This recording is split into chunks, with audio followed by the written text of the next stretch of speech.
SS के आदमी, ये भी मैं उनसे पूछूंगा। हाँ। ठीक है, उसका भी पूरा कच्चा चिट्ठा आपके सामने रखा। अभी तक आपको पता नहीं था वो? मुझे नहीं मालूम था। अच्छा। मुझे नहीं मालूम था। लेकिन आपकी पार्टी के जो नेता हैं, आपकी पार्टी में आप कह रहे हैं कि जितनी भी टिकट दी हैं वो अच्छे लोग को टिकट दी है, उसका एक सर्वे मैंने कराया है। तो जो 70 लोग टिकट दी है उनमें से 8 आदमी ऐसे हैं जो बीजेपी के एस्टेब्लिश नेता थे और 7 ऐसे हैं जो कांग्रेस के नेता थे। बिल्कुल थे। तो अगर बीजेपी और कांग्रेस के लोग इतने खराब हैं तो उनको आपके टिकट, या आपकी पार्टी गंगोत्री है, इसमें आके सब साफ हो जाते हैं।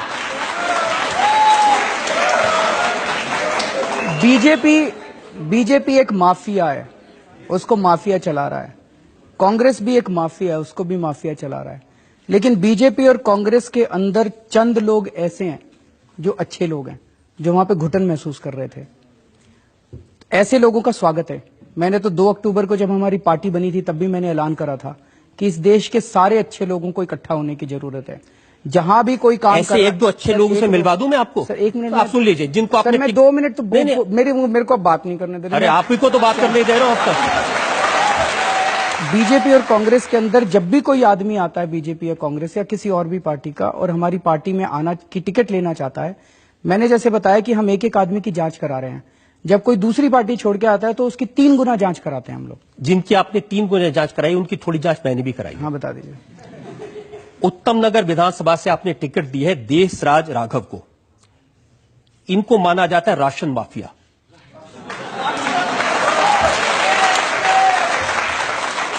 लोकायुक्त के पास इनकी शिकायत है जिसमें कहा गया कि राशन और मिट्टी के तेल की इनके और इनके परिवार के नाम में 20 दुकानें हैं।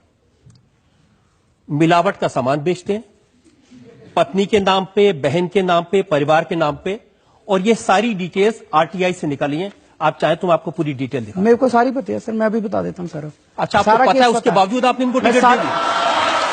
मैं सारा केस बता देता हूं आपको। वाह, मैं सारा केस आपको बता देता हूं। इसके अलावा भी कोई और है? नहीं, बहुत है। अभी तो शुरुआत है। रवीन जी क्या बात कर रहे हैं? ठीक है। देशराज राघव अचल शर्मा के खिलाफ पिछली बार इंडिपेंडेंट काउंसलर का चुनाव लड़े थे। अचल शर्मा बीजेपी का आदमी है उत्तम नगर से। अचल शर्मा बुरी तरह से हार गया। मैं अचल शर्मा की नहीं पूछ रहा, माफिया तो ये है जिनको आपने टिकट दिया है। बात तो बता दूं आपको पूरी। अब मेरे को पूरा करने देंगे, बीच में काटेंगे नहीं? नहीं, बिल्कुल काटूंगा। अगर आप, मैं पूछ रहा हूं कि क्या इनके खिलाफ लोकायुक्त के पास शिकायत है कि नहीं है? सर मेरे को जवाब देना पड़ेगा। अगर आप मेरे को जवाब देने देंगे तब तो मैं जवाब आप जवाब दे ही नहीं रहे, आप तो दूसरे बात के बारे में बात कर रहे हैं। तो फिर ऐसे तो काम नहीं चल सकता। ऐसे ही काम चलेगा? तो आपकी मर्जी। जब राजनीति में आए तो ऐसे सख्त सवालों के जवाब देने पड़ेंगे। मैं जवाब देने अब आप बच नहीं सकते इन चीजों से। तो बता तो रहा हूं मैं। अगर आप बेईमान वादियों को टिकट देंगे तो सवाल तो पूछे जाएंगे आपसे। आप जवाब ही नहीं देने दे रहे, आप सवाल ही पूछ रहे हैं। आप जवाब नहीं दे रहे हैं ना। चलिए अब बोलूं मैं? बोलिए। मेरे को बात पूरी करनी पड़ेगी, बिकॉज वो बात पूरी। आप बात बोल नहीं रहे, बार बार घुमा रहे हैं। आप बार बार कह रहे मुझे बोल नहीं दे रहे, लेकिन बोल नहीं रहे। मैं तो चुप हूं, बोलिए। अचल शर्मा को इन्होंने पिछली बार हराया था। आप अचल शर्मा के पीछे पड़े आप? सर ये अचल शर्मा की कंप्लेंट है, ये अचल शर्मा की कंप्लेंट है। मैं आपसे पूछ रहा हूं कि देशराज राघव, सर ये नहीं है उनके दुकान, एक भी दुकान देशराज राघव के सामने अगर आप साबित कर दें, हम अपनी पार्टी बंद कर देंगे। नहीं, ये प्रूफ है। ये आरटीआई से इंफॉर्मेशन आई है। ये प्रूफ है। ये आरटीआई की इंफॉर्मेशन नहीं है, ये अचल शर्मा की कंप्लेंट की कॉपी है। ये कंप्लेंट की कॉपी, हाँ, लोकायुक्त से आई है। अब मैं आपको कंप्लेंट तो कोई भी कर सकता है। अगर आपको आरटीआई का शौक है, दिखाइए। ये लीजिए आरटीआई। ये आरटीआई की कॉपी है। इसके बाद भी एक और आरटीआई हुई थी, इसके बाद एक और आरटीआई आई थी। एक मिनट सुनिए। क्या बात हुई? ये आरटीआई दे दिया, इसके बाद एक और आरटीआई होगी। सुनिए तो सही, आप मेरी बात ही नहीं सुन रहे। ये जो आरटीआई आई थी, एक मिनट, ये देशराज राघव के खिलाफ एक आरटीआई है। हाँ। लोकायुक्त की अगर आप पूरी कंप्लेंट पढ़ें, लोकायुक्त की कंप्लेंट में लिखा हुआ है कि उन्होंने अचल शर्मा ने एक आरटीआई डाली जिसके अंदर उनको एक इन्फॉर्मेशन मिली। उसके बाद उन्होंने दूसरी आरटीआई डाली जिसमें डिपार्टमेंट ने ये कबूल किया कि हमने जो पिछली आरटीआई का जवाब दिया था वो गलत था और देशराज राघव के नाम पे एक भी दुकान नहीं है। देखिए, आपके समर्थक के बारे में इल्जाम लगे तो आप एक आरटीआई, दूसरी आरटीआई, लोकायुक्त ये सब करने लगते हैं।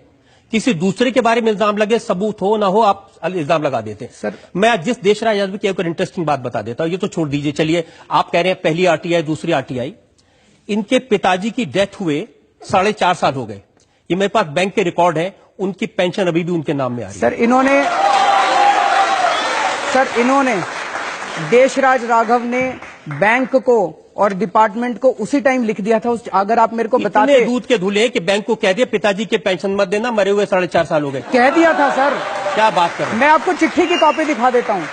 मैं आपको चिट्ठी की कॉपी दिखा ये देता बैंक हूं। की कॉपी है, अभी हाल ही इसमें में से- बैंक में जमा हुए पैसे। हाँ तो सर इसमें से उन्होंने 4 साल पहले जब उनके पिताजी की डेथ हुई थी, उन्होंने जो चिट्ठी लिखी थी बैंक को, वो चिट्ठी की कॉपी अगर आप मेरे को पहले बताते, मैं वो सारे सबूत लेके आ जाता आपके पास। आप पहले आदमी जो मुझे कह रहा है आपकी अदालत में आया तो मुझे पहले बता देता क्या जब लगा। तो सर अगर आप ये डॉक्यूमेंट्स दिखा रहे थे, ये तो वन साइडेड डॉक्यूमेंट्स है ना, ये तो वन साइडेड डॉक्यूमेंट्स आपने भी मैं आपको काउंटर देने के लिए तैयार हूं। जब लोगों पर इल्जाम लगाए हैं ना, तो वन साइडेड डॉक्यूमेंट पर लगाए हैं। हाँ तो सर आप तो उसके बाद आप जब प्रेस कॉन्फ्रेंस करते हैं जिसके खिलाफ में, उसको पहले बता देते हैं मैं आपके खिलाफ ये बोलने वाला हूं, जवाब लेके आ जाओ।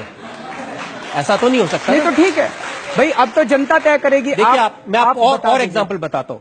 करोल बाग से आपने विशेष रवि को टिकट दिया है, उनके भाई चकित रवि अभी 26 अगस्त को किडनैपिंग के इल्जाम में पकड़े गए जेल में। ऐसे आपके उम्मीदवार हैं। हरीश अवस्थी, विनोद कुमार, बड़ी लंबी लिस्ट है ऐसे उम्मीदवार। अब आप क्या करेंगे? जिन उम्मीदवारों के खिलाफ इल्जाम है, जिन उम्मीदवारों के खिलाफ भ्रष्टाचार के आरोप हैं, जिन उम्मीदवारों के खिलाफ या उनके भाई के खिलाफ क्रिमिनल केस हैं, उनको उम्मीदवार बनाए रखेंगे या हटा देंगे? सर ये हम सारी जांच कर चुके हैं।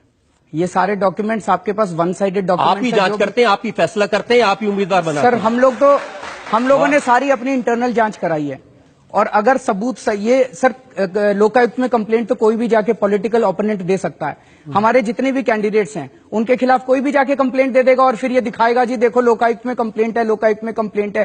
भाई हम भी तो देखेंगे ना कि कंप्लेंट में कुछ दम है मनमोहन कि सिंह नहीं की है। तरह बात कर रहे हैं।